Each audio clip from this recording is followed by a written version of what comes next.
Baltimore, a city of secrets and shadows. Within its aged streets, stories whispered from generation to generation linger like ghosts.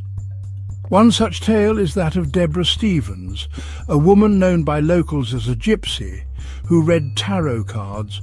Her home, a place where fate was unveiled for over 3 decades, stood as a beacon for those seeking glimpses into their future. Deborah, a fixture in the community, lived a life shrouded in mystique. Her days were spent in the company of cards, candles, and the hopes and fears of her clients. She was a confidant, a counselor, a seer into the hidden truths of life and death.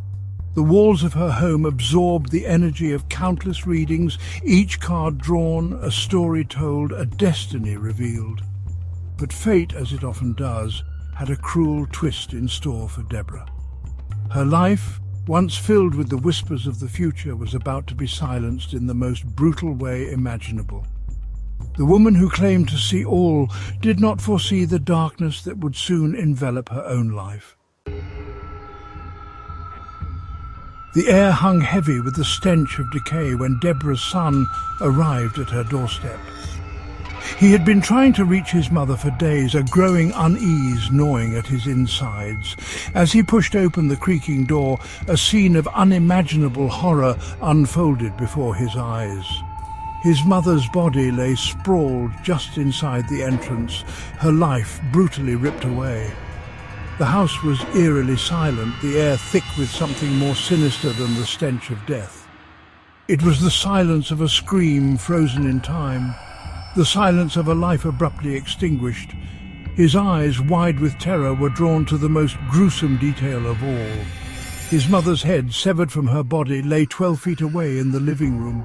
Panic clawed at his throat, his scream echoing through the empty house. His mind, struggling to grasp the horrific reality before him, could only register one thought. Who could have committed such a heinous act, and why? News of Deborah's murder spread through the community like wildfire, leaving behind a trail of shock and disbelief. How could this happen in their midst, in the home of a woman who dedicated her life to helping others? Whispers of the murder, laced with fear and suspicion, began to circulate.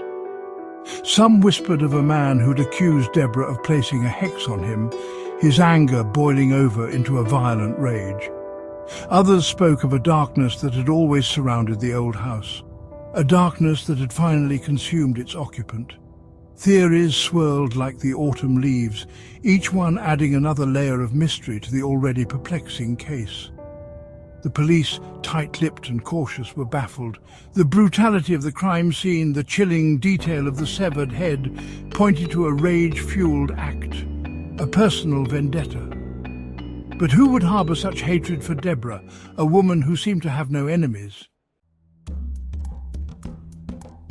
Years have passed, but the memory of Deborah Stevens and the gruesome end she met continues to haunt the neighbourhood. Her house, now standing vacant and derelict, has become a macabre landmark, known simply as the Gypsy Murder House. Its paint peels, windows are boarded up, and the yard is overgrown, mirroring the decay of the unsolved mystery. Some say the house is cursed, forever marked by the violence that took place within its walls.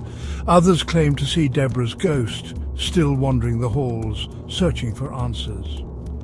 The true story of what happened that fateful day may never be known, but the legend of the Gypsy Murder House lives on. The house remains for sale, a grim reminder of the unsolved murder.